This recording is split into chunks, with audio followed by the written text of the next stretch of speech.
La mère du milliardaire a beaucoup maigri, jusqu'à ce que le fils découvre ce que faisait son épouse. Elle perdait un peu d'elle-même chaque matin, comme si la vie s'échappait en gouttes silencieuses. Les vêtements pendaient plus lâches autour des épaules fragiles. La voix de Donna Laura devenait une musique lointaine que l'on entend à travers une porte mal fermée. À l'extérieur, la façade de la maison brillait sous le soleil. Les vitres reflétaient l'image d'un foyer bien tenu. À l'intérieur, on respirait la solitude et une économie stricte de gestes. On aurait dit que quelqu'un ramassait la vie de la vieille femme, cuillère après cuillère, sans bruit, sans témoin, sauf Dalva, et les choses que les yeux attentifs finissent par voir. La maison de Ricardo était une de ces anciennes demeures converties en cocon moderne.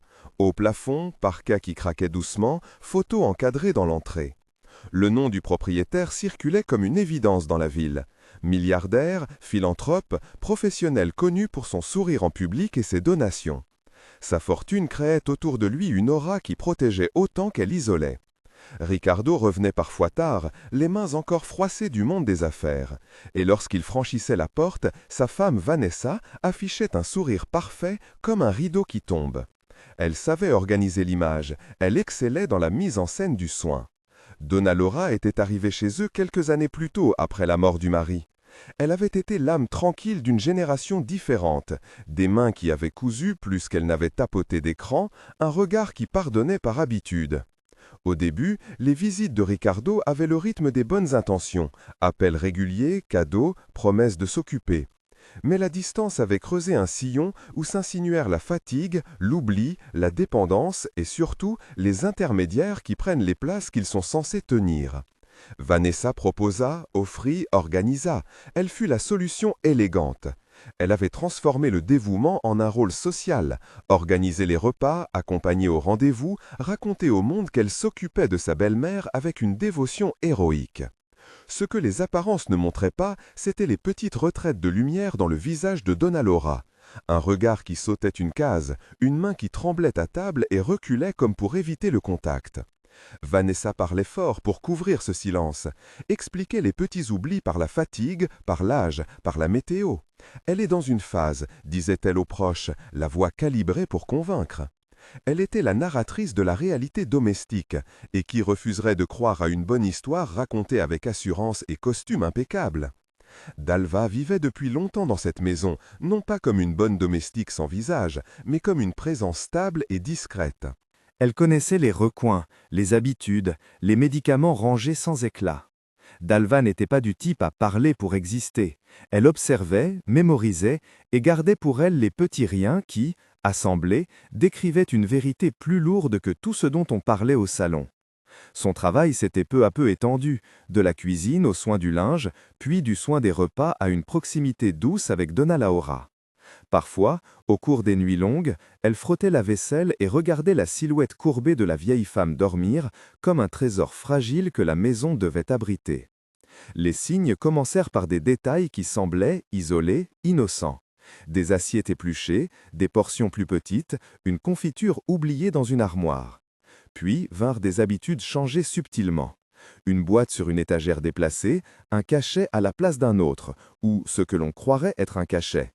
Le regard de Donna Laura, parfois, restait perdu dans la soupente d'un souvenir que les mains ne pouvaient rien réparer. Dalva nota, comme on note au bord d'un carnet, l'irrégularité des jours. Vanessa avait ses manières de prendre soin. Elle redéfinissait les repas, minimisait les visites, racontait un médecin différent pour rassurer les amis, retranchait les heures d'activité qui gênaient son emploi du temps parfait. Quand des voisins proposèrent de venir, Vanessa disait que la vieille femme était fatiguée, qu'il valait mieux ménager ses forces. Son sourire dissuadait les questions, sa présence à la maison rassurait la famille élargie. Elle parlait parfois, devant l'école des enfants, d'une sérénité retrouvée, d'un soin maternel sans faille. Sa réputation était soigneusement entretenue, comme on lisse un tissu pour qu'il n'y ait pas de plis visibles.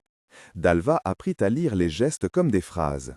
Elle remarqua que les plats arrivés sur la table avaient moins de substance, que la nourriture du soir était devenue légère à l'excès, souvent des bouillons, des soupes, presque de fantômes. Elle remarqua aussi des gestes furtifs, des passages de mains rapides, une attention excessive à la présentation des choses. Les couverts parfaitement alignés, le verre poli jusqu'à la transparence, les objets déplacés pour une raison que Dalva n'osait pas encore nommer. Un après-midi, elle surprit Vanessa se pencher vers le verre de Donna Laura avec une légèreté étrange. Le geste était bref, strictement maîtrisé. 2 gouttes, une inclinaison du poignet, le verre remis en place comme si rien ne s'était passé. Dalva se figea. Le frigo semblait s'être arrêté, le monde avait réduit son volume à la taille d'une cuisine. Elle n'osa pas crier. Qui croirait une femme d'entretien? Le fils, milliardaire, réputé et aimé, voyait ce foyer à travers le prisme de la confiance et du besoin d'y croire. Il voyait sa femme comme une extension de son monde, aussi parfaite que les images des soirées philanthropiques où le couple présentait un front uni. Dalva savait qu'accuser revenait à se confronter à une muraille d'incrédulité. Alors elle observa encore, plus méthodiquement. Elle apprit à se déplacer sans être vue, à tenir l'air du silence. Elle comprit que la vérité, pour sortir, aurait besoin de lumière et de preuves. Les indices s'accumulèrent comme autant de petites pierres sur lesquelles on pouvait trébucher. Un pot qui n'était pas à sa place, un disque d'emballage froissé dans la poubelle qui n'était pas celui d'un aliment qu'on utilisait, un appel au docteur qui se transformait en explication trop bien huilée pour la famille. Dalva parlait parfois à mi-voix avec la pharmacienne du quartier, une femme qui avait le regard aigu des gens qui manipulent ordonnances et visages fatigués. « Vos comprimés ne sont pas cela », lui avait dit la pharmacienne, faisant claquer une lèvre qui hésitait entre la compassion et l'alarme. Mais la pharmacienne ne donna pas de nom, elle évoqua seulement des erreurs possibles, des yeux qui se trompent, et cet air qui, posé sur une chose, pouvait faire en sorte que beaucoup ne voient pas. Un soir, après que la pluie eut lavé les trottoirs et que la maison se fut isolée dans sa bulle d'intérieur, Dalva suivit l'intuition qui devient courage. Elle se tint dans l'ombre du couloir, le téléphone en poche, le souffle contenu. Vanessa entra dans la cuisine. Sa silhouette était parfaite, son mouvement chorégraphié pour ne rien laisser dépasser. Elle prit un petit flacon qu'elle avait l'habileté d'avoir laissé à portée de main et, sans bruit, fit couler 2 gouttes dans le verre posé sur la table. C'était un geste d'une banalité scandaleuse, suffisant pourtant pour déchirer un voile. Dalva pressa le bouton de son téléphone et la lumière du petit écran captura la scène, sans fioriture, sans commentaire. 2 gouttes, la main qui reprend, la porte qui claque doucement. C'était tout. Après, tout devint double. La maison où l'on vivait semblait la même, mais l'œil de Dalva avait changé. Elle voyait les pièces comme une scène et les gestes comme des preuves possibles. Elle enregistra d'autres moments, sans jamais chercher à provoquer la scène, seulement pour ne pas être seule dans sa mémoire. Elle faisait des vidéos courtes, parfois des photos, des notes sur un carnet caché. Elle évita de les partager, de peur d'être ridiculisée. Mais l'accumulation finit par peser. Le cœur humain a des limites de silence. Elle avait la conviction maintenant. Il restait à la transformer en quelque chose que l'on verrait et que l'on ne pourrait pas écarter d'un haussement d'épaule. Les jours suivants furent mesurés. Dalva tenta d'abord de parler à d'autres personnes qui fréquentaient la maison. Un voisin, la pharmacienne, un ancien collègue. La plupart hochèrent la tête, firent des commentaires sur la fatigue d'une femme âgée, sur le temps qui efface les forces. La réputation de Vanessa, ses apparitions élégantes, ses donations publiques, ses sourires en surface, protégeaient la configuration du foyer comme une armure. Ricardo, quand il était là, battait un rythme de protection affectueuse. Il voulait croire à la version douce. Il n'était pas cruel. Il était, à la manière des hommes pressés par le monde, vulnérable à l'art d'être rassuré. Vanessa le savait, et son rôle consistait à construire autour de lui une vérité que ses absences ne contrediraient jamais. Dalva sentit que la ligne de ce qui pouvait être supporté par la patience humaine était dépassée. Elle prit des précautions, sauvegarde, copie, petite redondance. Elle demanda à la pharmacienne si certaines prescriptions avaient changé. La pharmacienne, sans entrer dans le détail, confirma que des renouvellements avaient été faits avec une signature différente, des ordonnances réécrites qui, sur le papier, semblaient correctes, mais qui laissaient un goût amer à qui regardait de près. Elle ne formula pas d'accusation, mais elle dit « Méfiez-vous des choses qui s'emboîtent trop bien ». Ce conseil valait mieux qu'un serment. Une nuit, Dalva éveilla Donna Laura. La vieille femme était assise, la couverture repliée sur ses genoux, et regardait la fenêtre comme si l'on pouvait y lire un paysage qui n'existait plus. « Tu as dormi » demanda Dalva doucement. Donna Laura leva les yeux et sourit comme on sourit à une présence aimée. Sa main trouva celle de Dalva, petite et sûre. On pouvait lire dans ce contact la gratitude simple. Ils prennent soin de moi, murmura Donna Laura en utilisant le mot que Vanessa aimait employer. Sa voix était ténue, mais pas sans clarté.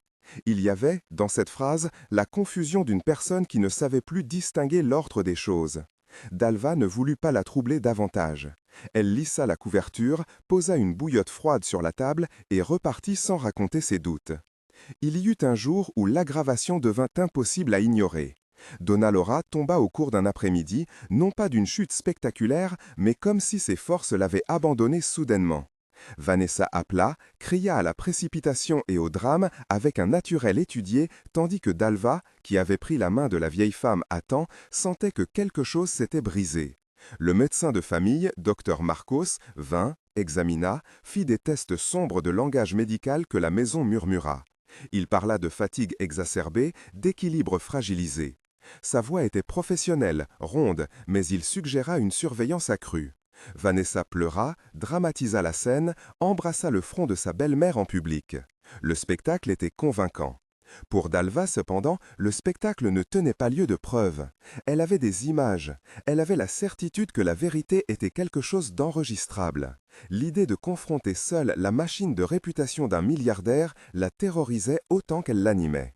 Elle pensait à la honte, à la manière dont on ridiculise celui qui ose accuser quand les puissants ont des moyens de se défendre par la beauté de leur rôle public.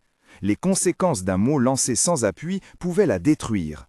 Mais laisser la vieille femme mourir de petites retraites successives l'aurait détruite autrement. Alors, elle prit une décision que l'on pourrait appeler prudente ou héroïque selon l'angle où l'on se tient. Elle fit une copie de la vidéo. Elle multiplia les sauvegardes, envoya des extraits anonymes à la pharmacienne, glissa une image chez une voisine discrète. Elle ne les montra à personne qui ne puisse tenir la main de la vérité sans la briser. Elle n'appelait pas la justice tout de suite. Elle savait que les biens et les intitulés peuvent étouffer une plainte rapide. Elle attendit un moment où le monde se déverrouillerait pour écouter. Il y eut un matin où le soleil paraissait incertain, quand Ricardo était en ville pour des réunions qui finiraient tard. Dalva prit son courage comme on prend une lanterne dans la nuit. Elle entra dans le bureau de Ricardo, un lieu de murmures, de cartes, de bouteilles anonymes, et glissa la petite clé d'un tiroir qui n'appartenait pas à qui n'en avait pas le droit. Elle prit un objet qui appartenait à Vanessa et le laissa à l'endroit exact où elle savait que cette manipulation, présentée devant le fils, pèserait. Ce geste n'était pas une preuve, c'était une mise en scène minimale destinée à rendre plus crédible le message qu'elle possédait. Ce fut suffisant pour faire bouger une machine. Avant de montrer la vidéo à Ricardo, Dalva chercha la manière la moins violente de lui parler. Elle savait qu'il aimait sa mère, qu'il pouvait être aveuglé par l'amour, qu'il n'était pas un méchant.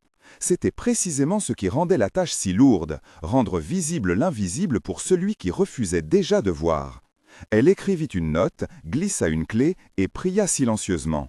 La prière n'était pas une promesse de miracle, c'était une demande de force pour faire ce qui devait être fait. C'est après ce premier bloc d'observation, d'accumulation de signes, que la question se pose à vous, spectateurs. Avez-vous déjà vu quelqu'un manipuler la réalité autour d'une personne âgée ? Avez-vous observé ce glissement doux et dangereux d'un soin transformé en contrôle ? Si cette histoire résonne en vous, dites « lumière » en commentaire. Une parole partagée peut parfois devenir la première fenêtre ouverte d'un lieu enfermé.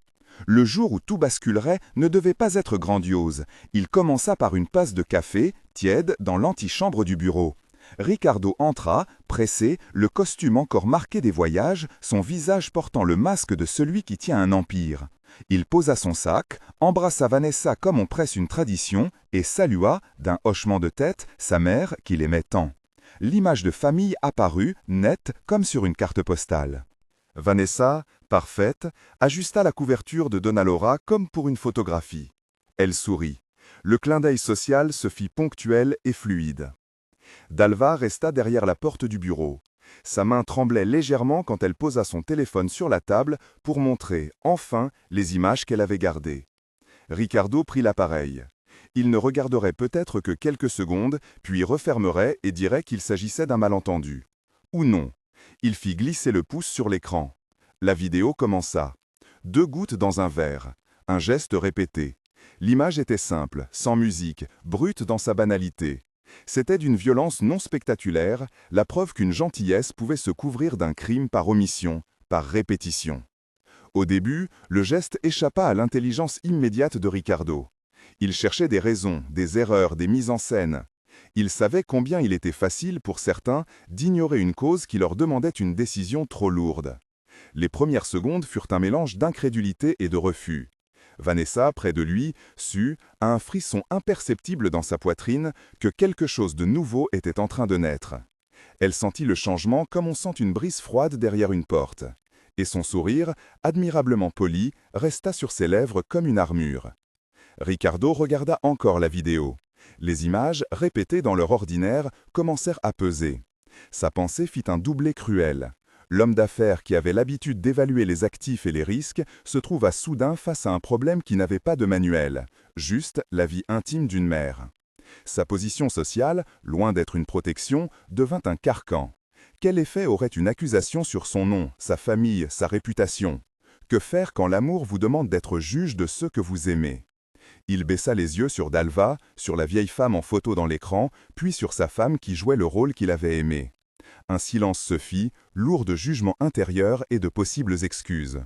Il y eut dans cette pause tout l'amas des responsabilités humaines. La crainte de perdre, la difficulté d'affronter une personne qu'on appelle épouse, la honte d'avoir été trompé. C'était l'instant où l'homme riche, habitué à résoudre des crises par des décisions froides, devait faire un choix dont le poids dépassait les chiffres. Vanessa improvisa, comme elle avait toujours su le faire. Elle parla de fatigue, de mauvaise interprétation. Sa voix fut une vague douce qui cherchait à submerger la vérité. Elle versa quelques larmes d'un format parfait, choisit les mots qui font douter les cœurs. « Tu sais combien j'aime ta mère, comment pourrais-je lui faire du mal ?» Elle savait que les mots avaient des puissances différentes sur celui qui aime. Ricardo entendit la sincérité dans son ton. Il était entraîné à peser chaque argument. Sa main serra le bord de la chaise. L'extérieur de la maison continuait. Livraison, voitures qui passaient, la ville qui ignorait le tremblement interne de cette salle. Dalva regardait. Elle avait mis sa confiance dans l'image, dans la preuve sans commentaire. Elle vit la bataille interne de Ricardo, le paysage intime où l'amour et le devoir se mesurent. Elle entendit des phrases en miettes, des excuses qui cherchent à se bâtir. Elle savait qu'au-delà de l'instant, il y aurait d'autres épreuves. Expliquer aux autres, convaincre la famille, faire face à la puissance des récits publics. Elle savait aussi que la vérité, une fois montrée, avait un poids qui devenait irrévocable. Et pourtant, au moment où Ricardo se leva, l'air lourd de décision, il n'y eut pas encore de résolution. Il resta un peu dans l'indécision, la mâchoire serrée, les yeux qui évitaient le visage de Vanessa. Les secondes s'étirèrent comme des bandes transparentes. Le fils milliardaire, homme habitué à trancher, était suspendu entre le monde qu'il avait bâti et la personne qu'il avait fait père et époux. Dalva sentit la respiration du monde retenir son souffle. La continuation se tenait là, juste après ce silence, un lieu où la vérité pouvait s'imposer, où la négation pouvait se rétracter, où la haine pourrait être écartée au profit d'une justice lente mais réelle. Mais à partir de ce point, la maison ne serait plus la même. La confiance, une fois ébranlée, prend des semaines, des mois, parfois des années à se reconstituer. Les jours prochains devaient décider si la maison redeviendrait un abri ou si elle ouvrirait les portes à une inflexion judiciaire et morale. Les regards croisés de ceux qui y vivaient n'avaient plus la même innocence. Ricardo resta immobile, la vidéo glissait contre sa paume comme une vérité trop lourde pour être tenue. Le bruit des voitures dans la rue paraissait lointain. Dans la pièce, les secondes devenaient des pierres. Il sentit la nécessité d'un acte qui ne soit pas dicté par la colère, mais par la clarté. Il pensa à sa mère, à cette femme qu'il avait tenue quand il avait trébuché, à ses mains qui avaient cousu des rêves modestes et qui maintenant tremblaient sur une couverture trop ample. Il pensa à Vanessa, à leur histoire, à l'image publique qu'ils partageaient. Tout cela se mêlait dans une confusion amère. Il demanda calmement à Vanessa de s'asseoir. Son visage, d'abord surpris, se recomposa aussitôt. Elle répondit aux questions comme on récite une leçon apprise. Assurance, bonne manière, un zeste d'émotion convenable. Mais il n'était plus question de se laisser séduire par l'éloquence. Ricardo prit la décision d'entendre aussi d'autres voix. Il fit venir le docteur Marcos au téléphone, puis la pharmacienne qu'il connaissait de réputation. Il convoqua Dalva dans le salon. Il voulait comprendre sans hâte, sans effondrement d'orgueil, mais avec la fermeté de celui qui porte une autorité et refuse qu'elle serve de cachette à l'injustice.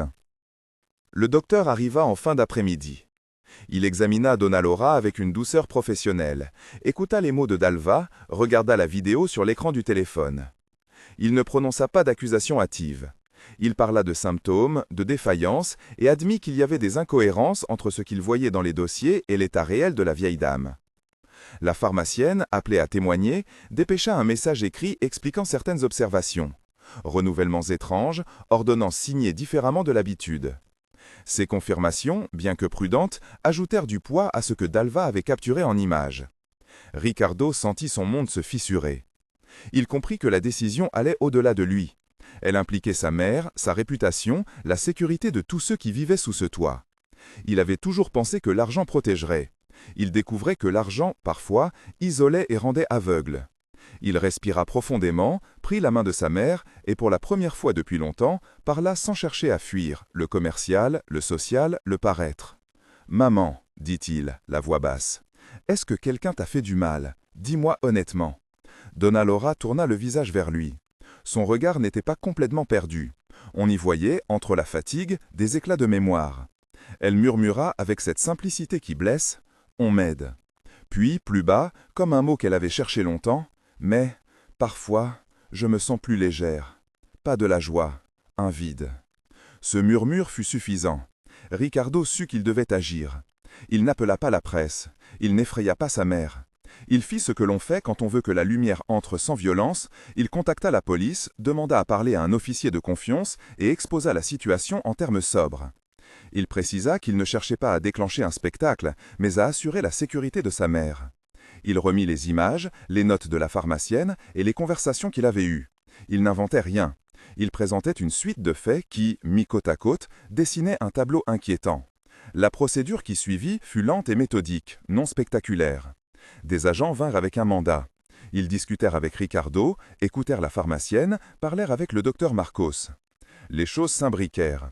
L'octroi d'un mandat n'était pas un geste de vengeance, mais une réponse à des éléments qui, mis à nu, demandaient une enquête. Vanessa, pourtant, resta maîtresse de sa posture jusqu'au bout.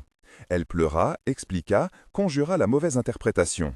Sa voix prenait des tonalités si calculées qu'on aurait pu croire à un accident. Mais les images, elles, répétaient leur message avec une constance simple. Le jour où la police décida d'agir, la maison fut traversée par une nervosité contenue. Dalva, qui avait attendu chaque battement de cette issue, resta silencieuse, priante à sa manière, non pas pour un miracle instantané, mais pour que la vérité, enfin, ait droit de cité. Lorsque les agents se présentèrent à la porte, ils le firent avec respect. Ils travaillèrent selon leur procédure, interview, recueil d'objets. Ils trouvèrent dans un placard un petit flacon dont l'étiquette avait été altérée. Plutôt qu'une mise en scène macabre, l'objet fut traité avec la distance nécessaire. Sa présence fut consignée, photographiée et mise sous scellé. Tout était fait pour que la machine judiciaire puisse avancer sans précipitation. Vanessa résista verbalement, bien sûr. Elle cria à la calomnie lorsqu'on lui retira la garde temporaire de la maison. Ses larmes, calibrées, eurent un effet sur certains. D'autres eurent la prudence d'écouter aussi la parole de Dalva. Mais face à la froide détermination de Ricardo, face à la succession d'éléments consignés, la comédie commença à perdre son pouvoir. La réputation n'efface pas toutes les traces. La scène la plus bouleversante se passa dans la chambre de Donna Laura. Elle avait un visage amaigri, mais une lucidité partielle lui revenait lorsqu'on la traitait avec douceur. On lui expliqua sans précipitation ce qui se passait. Sans dramatisation, on lui demandait ce qu'elle ressentait, si elle se souvenait de gestes précis. Elle regarda Vanessa, qui se tenait plus loin, comme si on lui présentait un tableau incomplet. Puis, lentement, avec une voix qui tremblait mais qui gagnait en assurance, elle prononça un mot qui pesa comme une sentence. « Elle ». Un silence tomba, et ce petit mot fit tomber les murs de déni qui entouraient la vérité. Ce n'était pas une vindicte, c'était la voix d'une femme qui avait retrouvé, dans un fragment, la capacité de dire. L'arrestation de Vanessa eut lieu sans tumulte inédit, parce que la justice procéda selon ce qu'elle devait être, mesurée. On lui reprocha la tentative d'atteinte à l'intégrité d'une personne vulnérable.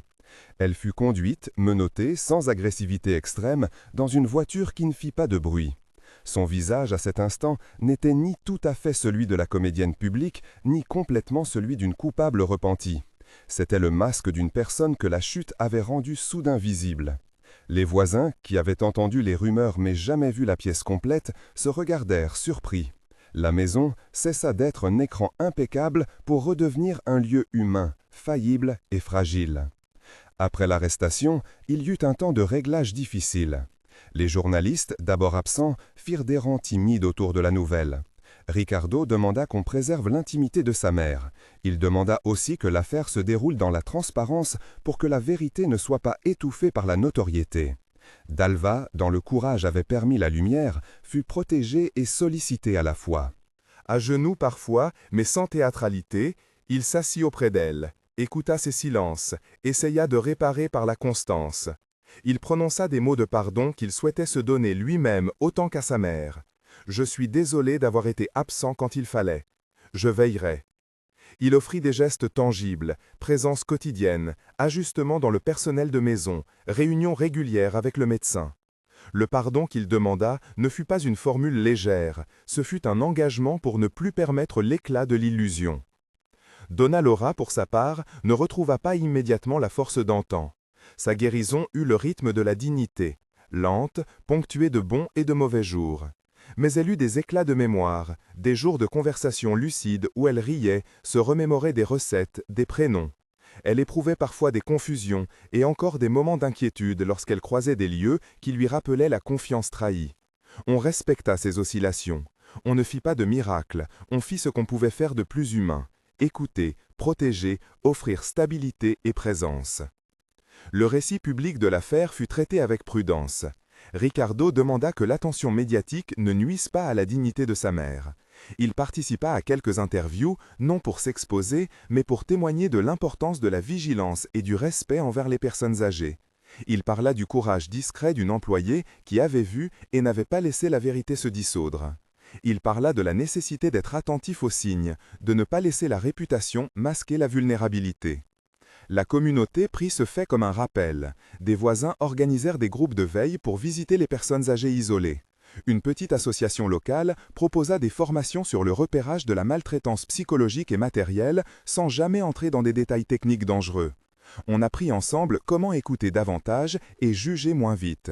La parole publique se transforma petit à petit. Au lieu de condamner d'emblée, on apprit à être attentif, à poser des questions avec délicatesse, à surveiller les omissions qui, à la longue, tuent. Dalva reçut des marques de solidarité. Des voisins déposèrent des paniers, des anciens collègues envoyèrent des messages. On lui offrit parfois des cadeaux, mais elle préférait les gestes, du temps pour respirer, du respect pour son anonymat. Ricardo lui confia plus que l'emploi. Il lui offrit une place de confiance, un espace où elle pouvait s'exprimer sans crainte d'être écartée. Une petite cérémonie familiale lui fut dédiée, simple et pudique, où l'on remercia non pas la bravoure d'un héros isolé, mais l'humanité fidèle d'une personne qui avait refusé de fermer les yeux.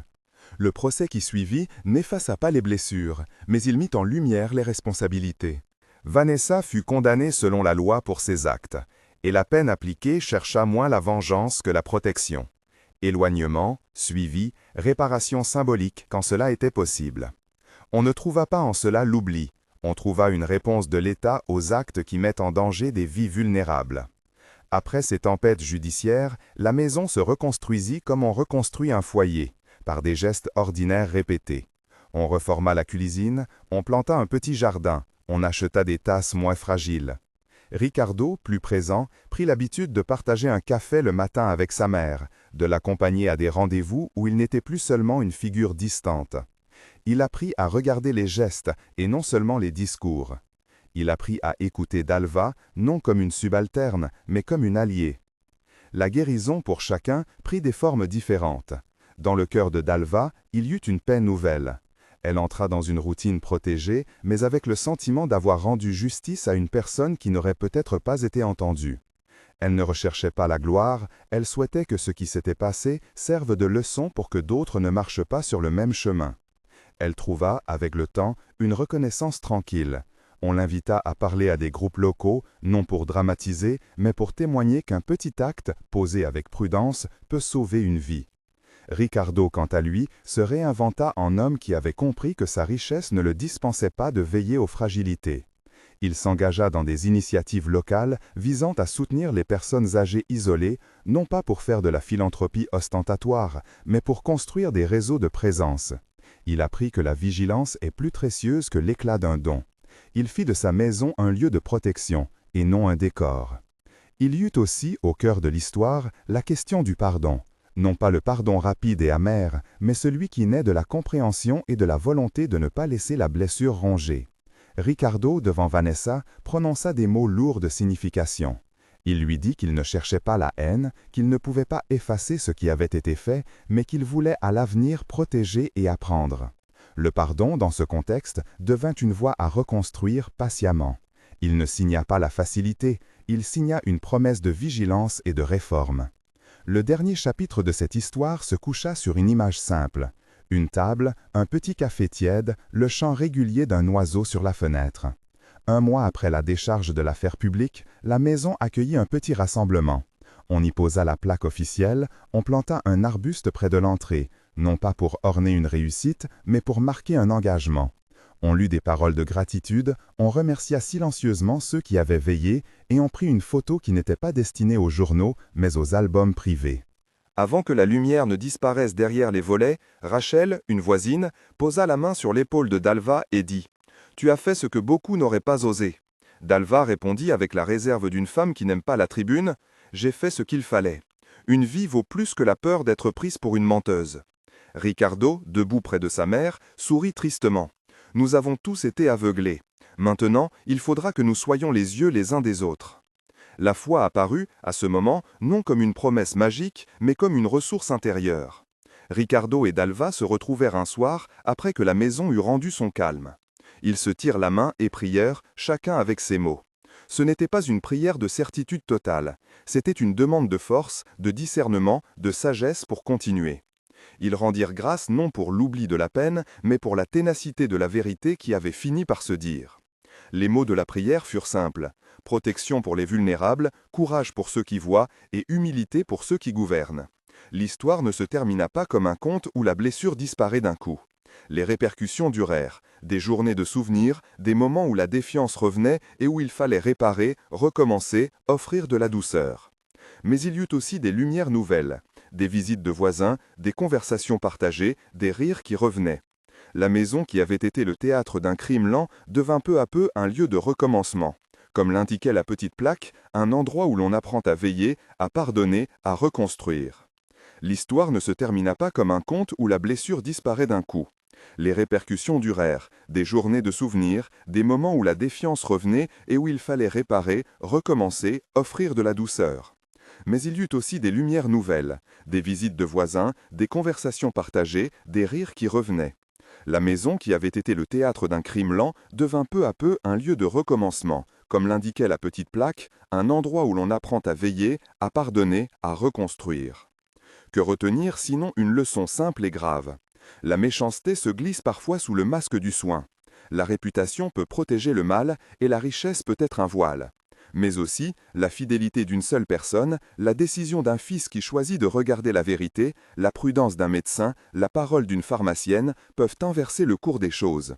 La justice humaine prit sa place, ni vengeresse ni indulgente par excès, et la foi se manifesta comme une source de soutien, non comme une garantie miraculeuse.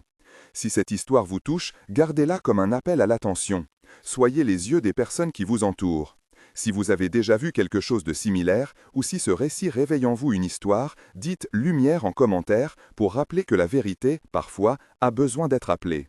Et si vous avez aimé cette narration, abonnez-vous, partagez ce récit avec quelqu'un qui pourrait être vigilant et laissez un like pour soutenir les voix qui parlent pour les plus faibles. Que la lumière guide vos pas.